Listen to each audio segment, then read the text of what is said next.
Selamat malam pemirsa, apa kabar Anda malam hari ini? Apa kabar Indonesia Malam Akhir Pekan kembali hadir menjumpai Anda. Saya Feni Anastasia akan hadir hingga kurang lebih 1 jam ke depan.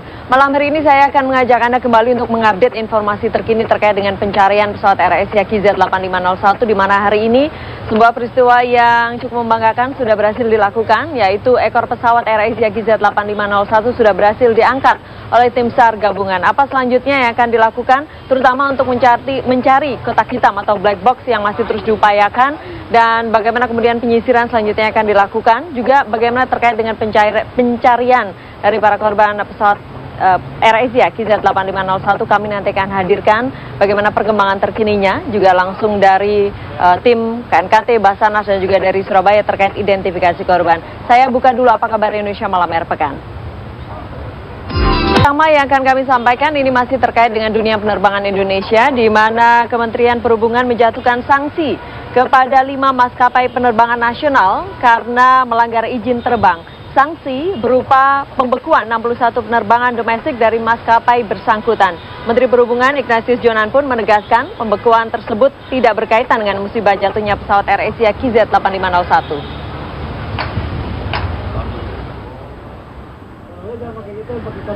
Jumat kemarin, Kementerian Perhubungan mengumumkan audit investigasi dugaan pelanggaran izin terbang sejumlah maskapai penerbangan nasional di rute domestik. Investigasi melibatkan 5 otoritas bandara, yaitu Bandara Soekarno-Hatta, Bandara Kuala Namu, Bandara Juanda, Bandara Ngurah Rai, dan Bandara Sultan Hasanuddin. 61 maskapai penerbangan pun dinyatakan melanggar perizinan. Alhasil, Kemenhub pun menjatuhkan sanksi kepada ke-61 maskapai tersebut berupa pembekuan hingga pencabutan izin terbang. 61 penerbangan, saya ulangi 61 penerbangan, bukan rute, dari 5 maskapai yang melanggar perizinan yang telah ditetapkan. Perinciannya sebagai berikut. 1. Garuda Indonesia ada 4 pelanggaran izin yang telah ditetapkan. Lion Air 35, Wings Air 18, Transnusa 1, dan Susi Air 3. Atas dasar temuan tersebut, Direktorat Jenderal Perhubungan Udara akan menjatuhkan sanksi kepada Badan Usaha Penerbangan Udara tersebut atas pelanggaran, ya, jadi nggak boleh terbang, dan meminta maskapai penerbangan tersebut, jadi 5 itu, untuk segera mengajukan izin dengan persyaratan yang lengkap. Jadi ini saya jamin kalau misalnya mengajukannya sore ini, ya nanti langsung segera diproses. Ya tentunya diusahakan kalau izinnya lengkap, mestinya ya 1 hari paling lambat juga udah keluar, ya. Hasil dari audit investigasi ini akan diserahkan ke Komisi Pemberantasan Korupsi KPK untuk mengungkap ada atau tidaknya indikasi korupsi dalam perizinan penerbangan.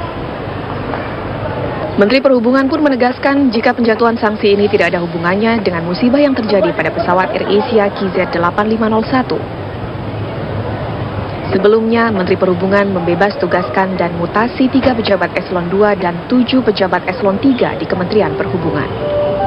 Dari Jakarta, Francisca Lusuba, Doni Aditya, TV One mengabarkan.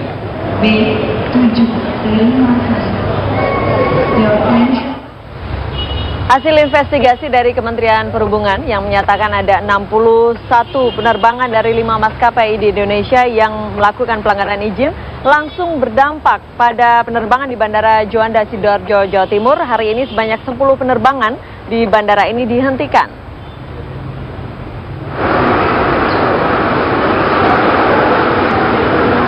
10 penerbangan dari 3 maskapai, yaitu maskapai Wings Air, Lion Air, dan Air Asia yang melakukan penerbangan reguler dari Bandara Juanda, Sidoarjo, Jawa Timur dihentikan karena tidak memiliki izin. Berdasarkan data PT Angkasa Pura I, 10 penerbangan ini adalah penerbangan Wings Air tujuan Surabaya-Semarang dan Surabaya-Solo. Sementara milik maskapai Air Asia adalah penerbangan Surabaya-Denpasar, Surabaya-Bandung, dan Surabaya-Jakarta. Untuk maskapai Lion Air, rute yang dihentikan adalah Surabaya-Lombok, Surabaya-Denpasar, dan Surabaya ke Balikpapan. Ratusan penumpang yang sudah memiliki tiket dialihkan ke penerbangan lain dalam maskapai yang sama dengan rute yang sama. Communication and Legal Section Head PT Angkasa Pura I Surabaya, Andreas Justinian menegaskan, saat ini pihak maskapai tengah melakukan proses pengajuan perizinan ke Kementerian Perhubungan terkait penghentian sementara ini. Dari Sidoarjo, Jawa Timur, Komaidi, TV One mengabarkan.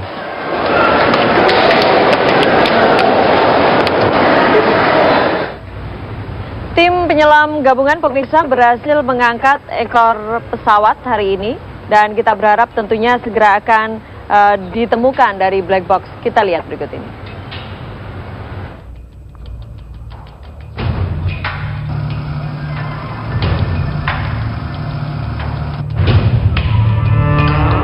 Sejak Sabtu pagi, tim penyelam sudah bersiap untuk mengangkat ekor pesawat AirAsia di dasar Selat Karimata.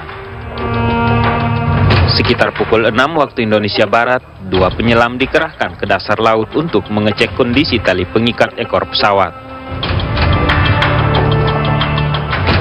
Sekitar pukul 10, tim penyelam mengisi balon dengan udara dari 6 tabung. Setelah penerjunan tim penyelamat lanjutan, sekitar pukul 11.50, balon pengapung yang telah diikat dengan ekor pesawat muncul ke permukaan.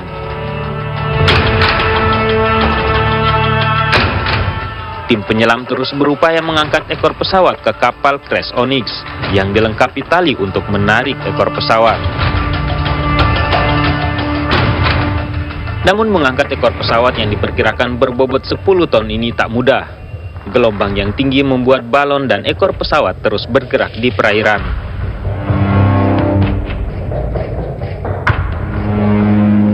Setelah beberapa jam, ekor pesawat berhasil diangkat ke buritan kapal yang dilengkapi dengan peralatan kren untuk evakuasi.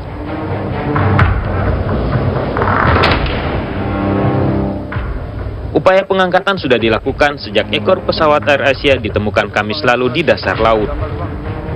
Namun upaya tim gabungan baru berhasil dilakukan Sabtu pagi hingga siang hari.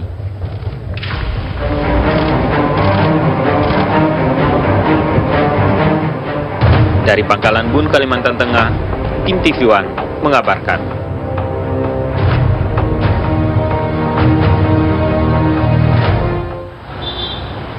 Di segmen berikutnya nanti pemirsa saya akan mengajak Anda berbincang dengan Ketua Asosiasi Kontraktor Survei Laut Indonesia yang setiap harinya ikut terus dalam upaya evakuasi pesawat AirAsia KZ8501. Ada Pak Sobri Syawi yang sudah bersama saya di Wisma Nusantara. Beliau juga ahli pemetaan laut yang nanti bisa berbincang banyak terkait dengan hal ini. Saya juga nanti akan mengupdate informasi terkini dengan menanyakan bagaimana perkembangan terkini dari evakuasi dengan Kabasarnas yaitu Mas Dia Pak Bambang Sulistyo yang ada di kantor Basarnas malam hari ini. Sesaat lagi tetap bersama kami.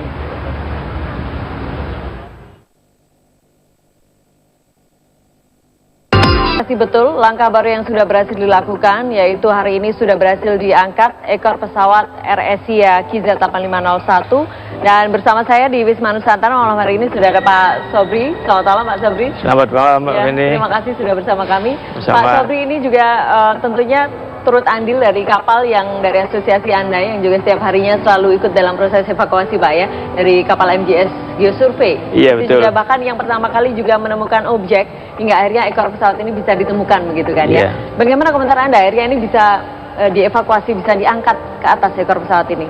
Ya, kita senang sekali dari asosiasi berhasil mendapatkan objek yang pertama kali, kemudian berhasil dikonfirmasi oleh diver bahwa objek itu adalah bagian ekor dari pesawat. Kemudian hari ini kita lihat bahwa objek itu diangkat dari dasar laut. Kita berharap mudah-mudahan dalam beberapa hari ke depan kita bisa menemukan bagian yang lain dari pesawat. Iya, iya. Ketika pertama kali objek yang ditangkap oleh kapal MGS Geosurvey ya, ketika itu objeknya seperti apa sih yang akhirnya ini diketahui oleh penyelam ya, ketika itu untuk memastikan apa itu begitu kan? Iya. Ketika pertama kali ditemukan objek itu bentuknya seperti apa, Pak Sobri? Oke, jadi kita melakukan survei di areal seluas 6 km kali 6 km atas arahan dari Basarnas. Kita survei dengan sangat teliti, kemudian kita dapatkan sonar kontak. Ada objek sebesar 10 meter kali sekian meter, kemudian ada beberapa objek lain yang nampak sekali bahwa ini objek yang keras, metal, dari hasil sonar. Tapi tidak terlihat ya, itu lempengan atau berbentuk bulat atau seperti apa ketika itu tidak? Tidak, Bu. Tapi dari hasil multi beam echo sounder nampak memang bentuknya 3 dimensinya nampak besar gitu. Jadi bukan lempengan. Karena kita selain sonar juga menyertakan multi beam echo sounder yang lebih memberikan bentuk 3 dimensi gitu. Jadi nampak ada sesuatu. Ya. Baik, nanti kita bicara lebih lanjut mengenai hal itu, Pak Sobri. Namun saya juga akan menyapa Kabasarnas, Pak FBH Bambang Sulistyo. Selamat malam. FHB Bambang Sulistyo. Selamat malam Pak Sulistyo. Selamat malam. Selamat malam Pak Sulistyo. Ini hampir setiap hari kita melihat Pak Sulistyo ya di televisi untuk mengikuti bagaimana perkembangan terkini begitu kan. Pak Sulistyo, hingga malam hari ini mungkin bisa Anda berikan kembali informasi kepada kami apa yang Anda dapatkan dari teman-teman di lapangan perkembangannya hingga malam hari ini, Pak. Oke, terima kasih. Tapi sebelumnya saya ingin menyampaikan ucapan terima kasih ya. Apresiasi kepada Pak Sobri dan kawan-kawan yang telah memberikan kontribusi sangat besar ya kepada kita dengan kapal geosurvey itu bersama-sama juga dengan kapal BPPT KN Barunajaya. Karena kedua kapal ini menjadi andalan kita untuk bisa bersama kapal yang lain yang punya sistem ya, andalan kita untuk bisa mencari objek di bawah permukaan. Karena tanpa sistem yang ada di kapal ini maka kita tidak mungkin bisa melihat secara visual apa yang ada di dalam. Itu yang ingin saya sampaikan. Sekali lagi terima kasih Pak Sobri telah membantu ya, kontribusinya besar sekali. Sukarela kepada kita dan membawakan hasil. Hari ini kita bisa mengangkat ekor dan juga terima kasih pada Panglima TNI yang sudah memimpin langsung operasi pengangkatan ekor yang sudah selama 3 hari kita temukan dan akhirnya ekor itu bisa kita angkat di atas geladak KN Kresonek. Dan kemudian setelah ekor ini sebenarnya diyakinkan oleh KNKT apakah memang ada black box di tail section atau ekor ini. Kemudian untuk mencari dan mengevakuasi korban hari ini kita nihil. Jadi saya mohon maaf kita tidak bisa menemukan dan mengangkat korban hari ini karena sudah kita upayakan maksimal. Namun hambatannya adalah arus bawah yang cukup kuat sehingga para penyelam kita, jago-jago selam kita di sana agak mengalami kesulitan untuk kita melakukan tugas-tugas penyelaman. Kemudian ada juga pinger yang signal yang bisa ditangkap oleh peralatan pinger locator beacon itu dari KN Jadayat yang di atasnya itu ada tim dari KNKT. Itu juga tadi di lokasi itu sudah kita upayakan untuk melakukan penyelaman kembali karena arus yang demikian kuat sehingga kita tidak bisa melakukan tugas secara optimal. Itu untuk hari ini. Jadi jenazah tetap jumlahnya total masih 48. Baik Pak Sulistyo, ini butuh berapa lama sih Pak untuk memastikan apakah kotak hitam masih berada di bagian ekor atau tidak begitu? Hingga malam hari ini nampaknya belum diketemukan begitu kan Pak Sulistyo? Butuh berapa lama untuk memastikan ini masih ada di ekor atau tidak? Ya, sekarang ini ekor itu akan diupayakan untuk bisa dicek oleh tim KNKT ya. Saya tidak ingin orang lain yang tidak tahu persis masalah black box kemudian memberikan pernyataan bahwa ini ditemukan atau tidak, sehingga saya serahkan sepenuhnya kepada tim dari KNKT untuk mencari detail section itu apakah ada black box atau tidak. Kalau memang tidak maka operasi kita akan berubah skenarionya ya. Ini yang memang yang kita tunggu-tunggu untuk secepatnya bisa disampaikan oleh KNKT kepada kita. Pak Sulistyo, ini kan ekor sudah berhasil diangkat begitu. Kemudian koordinasi selanjutnya esok pagi, bagaimana yang akan dilakukan oleh Basarnas untuk mengkoordinasi pencarian dari pesawat ini, Pak? Oke, jadi kita kembali kepada sasaran pokok misi pencarian dan pertolongan ini adalah kita berupaya untuk sebanyak-banyaknya kita dapat mencari dan mengevakuasi korban yang dari keluarga-keluarga kita itu. Sementara kita fokus pada upaya mencari bagian besar dari pesawat itu.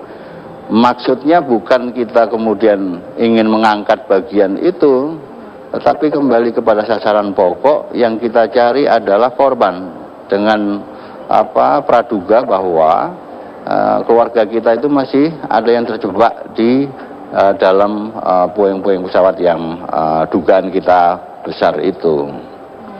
Ya. Sejauh ini penyelam dan mungkin tenaga yang lain apakah masih mencukupi, Pak Sulistyo? Ya, masih. Jadi untuk jumlah kita masih cukup. Bahkan ada teman-teman yang dari Jakarta Divers Club itu juga menginginkan untuk support kepada kita, dan saya kirimkan 8 atau 1 tim dulu untuk ikut ambil bagian ya. Permasalahannya bukan jumlah sebenarnya, tapi kondisi arus bawah yang cukup kuat itu yang kemudian menghambat kita. Ya. Terkait dengan bantuan ini, kabarnya juga ada kapal baru yang datang dari negara lain begitu Pak ya? Bisa Anda jelaskan mengenai hal itu? Jadi gini, negara sahabat kita juga, China, itu sebenarnya sudah memberangkatkan beberapa hari yang lalu ya. Meskipun ritme operasi ini kemudian sudah slow down sekarang, tetapi karena sudah ada di perjalanan, maka saya beri kesempatan untuk ikut berkontribusi pada kegiatan kita pencarian di mission area. Sementara ada beberapa yang sudah kita kembalikan ke home base mereka ya, seperti Jepang, kemudian besok kalau memang sudah siap dari Rusia juga mulai kita kembalikan, sehingga perlahan-lahan unsur bantuan dari negara-negara sahabat ini bisa kita kurangi dan kita fokus pada kekuatan-kekuatan kita di dalam. Baik, ini mungkin juga yang menjadi pertanyaan masyarakat, Pak Sulistyo, bagaimana laporan dari teman-teman di lapangan terkait bagaimana sih sebenarnya kondisi dari ekor pesawat ini yang sudah berhasil diangkat ini, Pak? Apakah masih utuh, cukup baik, atau sudah mengalami kerusakan berat, atau seperti apa, Pak Sulistyo? Ya, kalau saya belum melihat langsung secara fisik ya, tetapi tayangan yang ada secara live tadi di salah satu televisi, saya melihatnya sudah kurang utuh ya bentuknya, tapi memang itu adalah bagian ekor dari AirAsia yang kita cari ini. Baik, terima kasih Pak Sulistyo sudah memberikan informasi. Tentunya kami kembali lagi berterima kasih dan mengapresiasi, terutama terkait dengan upaya yang sudah dilakukan hingga hari ini. Ekor pesawat sudah berhasil dievakuasi, dan ke depan semoga upaya lebih keras lagi dan dapat menghasilkan hasil yang lebih baik begitu Pak ya. Terima kasih Pak Sulistyo sudah bersama kami. Selamat malam. Ya. Pak Sobri, kita akan masih lanjutkan terkait hal ini. Tadi memang belum melihat langsung begitu ya Pak Sulistyo, namun kalau dari tayangan kita lihat seperti itu. Dari objek yang Anda temukan pertama, bayangannya ketika nanti akan diangkat seperti apa begitu? Jadi kalau dari hasil visualisasi yang didapatkan dari pemotretan dilakukan diver, masih nampak bentuknya 3 dimensi gitu ya, walaupun sudah rusak ya, jelas itu nampak. Tidak seperti ini tapi ya? Iya. Kalau tadi saya hanya melihat dari televisi ya, tidak melihat di lapangannya, nampaknya ya memang sudah berbeda kalau Anda lihat. Ya rusak ya, gitu rusak ya. Jadi berbeda dengan objek yang ketika itu ditangkap dengan teknologi BEAM tadi, sonar BEAM atau apa itu? Iya, jadi pertama dengan sonar, kemudian diambil fotonya oleh diver, Bu. Foto. Masih cukup utuh begitu? Dia bisa dikatakan utuh, Bu, cuman masih nampak bentuk 3 dimensi ya. Kalau tadi kan nampak sudah pipih gitu ya, karena ditarik mungkin melalui roller gitu ya, roller dari kapal itu kan ini lunak ya Bu ya kapal. Itu mungkin ya salah satu yang saya menjadi bukan faktor. ahlinya. Tapi apa yang lain nanti kita masih akan lanjutkan perbincangan ini ya. Kami harus jeda terlebih dahulu pemirsa, nanti juga kami akan mengajak Anda untuk mengupdate informasi juga terkini terkait dengan pencarian AirAsia langsung dengan KNKT. Sesaat lagi tetap bersama kami. Renang sedikit nggak apa-apa, tapi daripada dibandingkan berenang dari atas menuju ke bawah. Itu kita sudah memakai untuk proses ini atau belum? Yang ada di kapal geosurvey bukan tipe itu, Bu. Kita memang free swimming istilahnya. Jadi ROV yang berenang bebas, free swimming. Tapi sebenarnya asosiasi punya itu ya? Anggota asosiasi ada yang punya, Bu. Tapi belum dipakai untuk membantu. Karena kapalnya butuh kapal yang lebih besar untuk mengerahkan tipe ROV seperti itu. Atau kalau diving yang biasa dilakukan di industri minyak adalah menggunakan saturated diving system, Bu. Bisa Anda jelaskan apa itu? Saturated ini berbeda dengan scuba. Kalau scuba kan ada keterbatasan dari gasnya sehingga orang hanya bisa berenang 20 menit. Maksimal ya? Iya, maksimal. Kalau dengan saturated diving, suplai udaranya lebih baik dan seterusnya akan lebih bisa bekerja lebih lama. Kemudian dia diturunkan menggunakan diving bell misalnya, Bu. Jadi dia ada di dalam bell, gitu turun ke bawah sehingga tidak terdorong oleh arus. Setelah sampai di bawah baru dia berenang. Hampir sama dengan ROV ya? Iya. Oke, kalau berbicara mengenai ROV ini kan dikendalikan dari atas kapal. ya kalau ROV ya. Iya. Ada tidak sih yang kemudian menggunakan awak langsung turun begitu? Iya, ada submarine ya, Bu ya. Kapal selam lah, Bu, namanya, Bu ya. Kapal selam itu dilakukan ya. Itu lebih efektif atau tidak? Nggak tahu teknologinya ada nggak di sini yang itu pernah dilakukan di Rusia misalnya pada waktu menyelamatkan kapal selamnya Rusia kan menggunakan mini submarine gitu ya. Jadi kapal selam tapi kecil diploy. Nah itu saya belum pernah mendengar itu ada di Indonesia, mungkin perlu bantuan dari luar negeri itu. Tapi kalau wahana yang lain kita gunakan juga namanya AUV. Autonom, ya AUV. Bedanya AUV dengan ROV. Kalau AUV itu dilepaskan begitu saja, dia tidak ada kabel yang menyambung ke kapal, Bu. Kemudian nanti koordinasinya bagaimana? Dia survei saja, dia hanya menangkap data, kita turunkan, kita program, dia survei di garis yang kita mau. Setelah selesai dia balik ke kapal, kita Bu. punya alat Kita turunkan alat datanya, iya. Ada, Bu, ada. Dan saya rasa dikerahkan juga, Bu, di operasi ini. Di salah satu kapal begitu ya. Yang beroperasi di sana ada AUV, Bu. Tapi menarik juga terkait dengan yang kandang itu ya, bisa dimasukkan. Mungkin bisa kemudian asosiasi nanti memakai itu ya untuk membantu juga begitu. Kalau memang dibutuhkan kita bisa kerahkan, tapi kita butuh kapal yang lebih besar untuk itu. Begitu ya. Iya.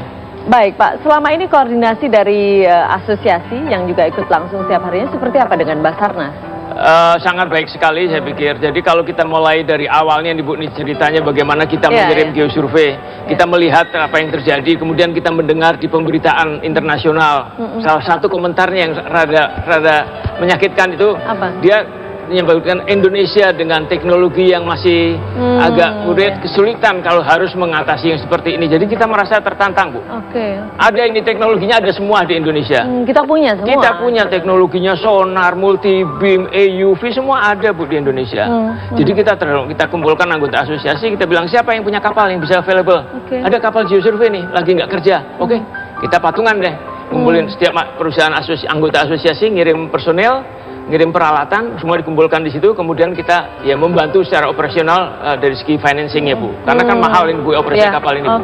Jadi patungan nih dari asosiasi, Bu. Kita berangkat, kita serahkan ke Basarnas. Kita serahkan, Pak, ini kapal. Terserah Bapak mau disuruh apa dia.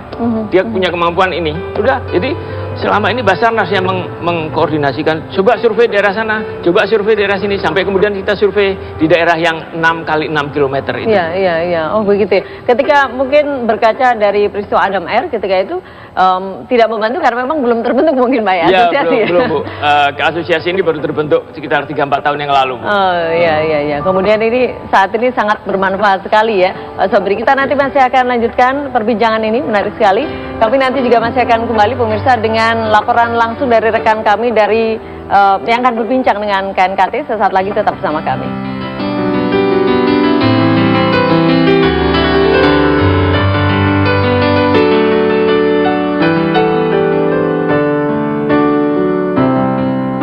Pak Sobri, sebelum nanti kita ke KNKT ya, saya kembali akan bertanya kepada Anda. Kemudian tadi pagi kami dengar ada informasi dari kapal MJS kembali menemukan objek. Apakah betul seperti itu? Jadi objeknya sudah diketemukan ada beberapa buah, Bu. Ini dari sonar kontaknya, Bu ya. Bukan hari ini, Bu. Tapi kan kita survei di 6 km kali 6 km itu kita menemukan ada 5 objek, Bu. 5 objek. Dari 5 itu yang paling signifikan kita lihat adalah yang objek yang kemudian terbukti adalah ekor pesawat. Kemudian setelah itu ada objek lain di dekatnya tidak terlalu jauh. Kemudian turun penyelam kita ketemukan di situ ada kursi, ada mayat yang masih terikat di kursi. Yang 3 itu ya? Iya. Okay. Kemudian ada objek lain sekitar 4 km letaknya dari ekor yang harusnya yang akan kita selami. Tapi karena kondisi cuaca dan seterusnya belum berhasil, Bu. Tadi pagi diver coba turun tapi tidak berhasil karena arusnya terlalu kuat, ombaknya mencapai antara 3 sampai 5 meter. Jadi ini kita objek terkendala. cukup besar. Objek ini cukup besar juga, Bu. Oke, semoga esok cuaca cukup mendukung, Pak ya, Mudah-mudahan, Bu. segera dapat dilakukan penyelaman. Kita berharap sekali. Baik, saya akan menyapa Pak Tatang Kurniadi selaku Ketua KNKT. Selamat malam, Pak Tatang. Selamat malam, Mbak. Silakan. Baik, Pak Tatang. Selamat malam, Mbak. Silakan. Malam hari ini tentunya kami mengucapkan terima kasih dan juga apresiasi setinggi-tingginya atas upaya yang sejauh ini sudah dilakukan sehingga ekor juga sudah bisa dievakuasi begitu Pak Tatang ya. Pak Tatang, hingga malam hari ini apakah petugas di lapangan masih bekerja mungkin untuk menyelidiki dari apa yang sudah ditemukan terutama oleh tim SAR gabungan ini terkait dengan ekor pesawat yang sudah bisa dinaikkan ini Pak? Pertama mengenai ekor pesawat yang saya lihat sendiri dari tayangan di televisi, yaitu sudah naik, itu sudah dibawa mungkin mau ke pelabuhan. Saya ingin menyampaikan apresiasi penghargaan setinggi-tingginya kepada Panglima TNI bersama seluruh jajaran TNI, Kabasarnas beserta seluruh jajaran Basarnas dan potensi-potensi SAR lainnya. Karena pengangkatan bagian ekor itu cukup berharga buat KNKT. Tinggal sekarang barangkali kami melanjutkan untuk memonitor bunyi finger yang masih terdengar itu. Dan dengan harapan bahwa finger itu memang masih melekat kepada black box-nya. Ya, Pak Tatang, dari informasi yang Anda dapatkan, kondisi ekor pesawat ini sebenarnya seperti apa Pak Tatang? Kerusakannya separah apa begitu? Saya belum melihat dengan mata kepala sendiri begitu Mbak bukti itunya ya, karena itu masih di laut, itu masih dibawa dalam perjalanan. Tetapi melihat gambaran melalui televisi bahwa seperti apapun bentuk ekornya itu akan membuat suatu bahan yang berharga buat kami dalam menganalisa impact dan lain sebagainya begitu. Ya. Pak Tatang, kemudian nanti apa yang akan dilakukan oleh KNKT ketika nanti ekor pesawat ini sudah sampai di tangan pihak KNKT ini, Pak? Seluruh wreckages akan kami kumpulkan di Jakarta. Kami sudah membuat surat kepada Dan Lanut Halim Perdana Kusuma untuk meminjam sebuah tempat di situ yang kosong untuk mengumpulkan semua wreckage, baik yang masih ada di Pangkalan Bun maupun yang sudah ada di Surabaya itu, dan akan kita geser kumpulkan sebagai bahan pembantu untuk menganalisa impact dan lain sebagainya dari pesawat celaka tersebut. Untuk menganalisa ini dari pihak KNKT apakah juga akan menggandeng instansi lain atau lembaga lain, Pak Tatang? Investigasi kami adalah investigasi yang berdasarkan Aneks 13 IQ. Di situ paling tidak dalam setiap kecelakaan pesawat akan terlibat negara-negara lain yang memang ada interest di pesawat tersebut. Seperti misalnya aturannya itu ya, selain state of occurrence Indonesia, di situ ada state of design dan state of manufactures. Dua-duanya Perancis. Sudah itu masih ada state of operator dan state of registry. Itu ada di Indonesia.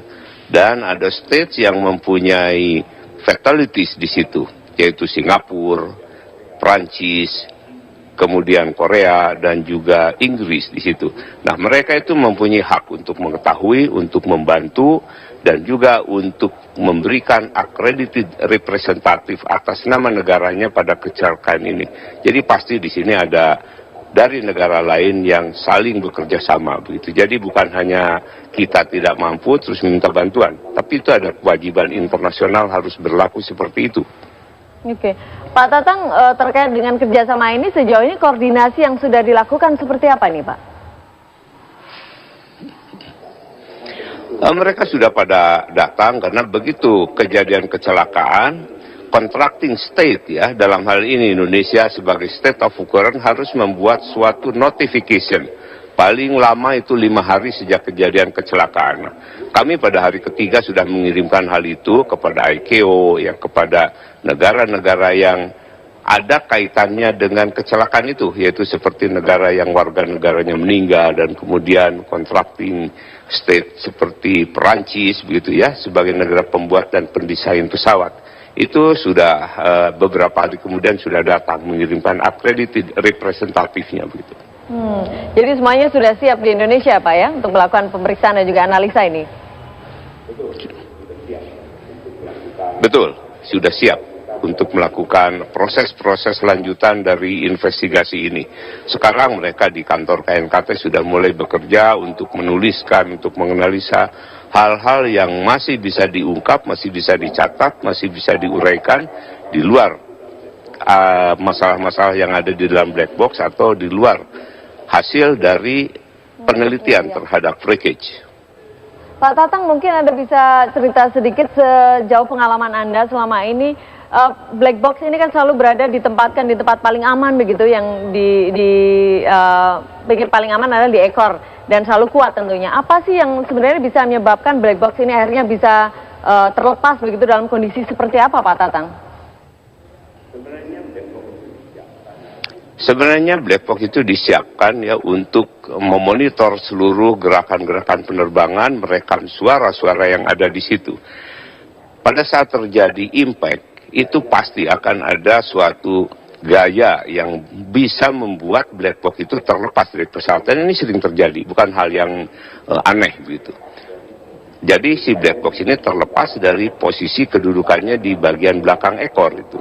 Bahkan bukan hanya terlepas, terbakar, kadang-kadang terbanting sehingga bagian batangnya itu melengkung gitu, sering terjadi. Yang paling repot, kalau pingers yang ada di black box itu selain terlepas dari badan pesawat, dia terlepas juga dari black boxnya. Sehingga pada saat kita kejar bunyinya dan menemukan pingers begitu, yang diketemukan hanya pingersnya saja, sementara black boxnya ada di tempat lain. Dan itu pun sudah sering terjadi di mana-mana begitu, sering kejadian itu. Ini dari informasi yang Anda dapatkan, pinger ini masih cukup terdengar cukup kuat begitu Pak ya? Begitulah yang kami dengar begitu, sehingga pada saat ekor ya, dengan perasaan senang kami terima dari Panglima TNI, selamat kepada Kabasarnas juga yang sudah menggerakkan sampai proses itu terjadi. Kami masih tetap melanjutkan pencarian pinger itu. Tidak terlepas dari black box sehingga segera dapat ditemukan Pak Tatang ya. Nantinya apabila ini akhirnya sudah ditemukan, Anda yakinkan bahwa ini pemeriksaan akan hanya dilakukan di Indonesia begitu ya?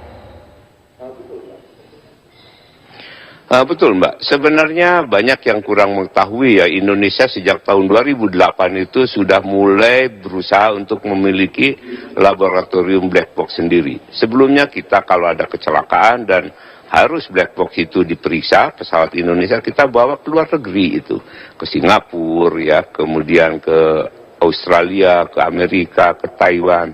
Nah pada tahun 2008 Pak Yusman itu berniat untuk membeli black box itu. Kemudian diproses dan tahun 2009 black boxnya itu sudah berdiri dan kemampuan operatornya juga yang kami latih di Australia itu mampu melaksanakan download, membaca dan kemudian dia mengurai parameter pesawat yang terekam di black box itu. Nah, sejak 2009 itulah kami yakin bahwa kami bisa. Dan itu diresmikan oleh Pak Yusman pada tanggal 17 Agustus 2009. Kita mampu, Mbak. Dan sampai saat ini kita sudah lebih dari 180 black box kita buka di Jakarta, begitu. Baik, terima kasih Marsma TNI Purnawirawan Tatang Kurniadi sudah bersama kami. Terima kasih, selamat bekerja Pak Tatang. Terima kasih, Mbak. Ya. Dan pemirsa, kami juga terus mencoba untuk menghubungi reporter kami atau rekan kami yang ada di KRI Banda Aceh yang rencananya akan mencoba untuk mewawancarai atau berdialog langsung dengan penyelam yang sudah melakukan evakuasi terutama oleh ekor pesawat AirAsia ini, namun nampaknya kami terus akan mencoba, namun nampaknya masih ada gangguan sinyal hingga sejauh ini. Kami nanti masih untuk menghubungi rekan kami di sana. Pak Sobri, kita juga nanti akan berbincang lebih lanjut ya terkait dengan bagaimana teknis selanjutnya yang akan dilakukan begitu kan. Tetap bersama kami pemirsa.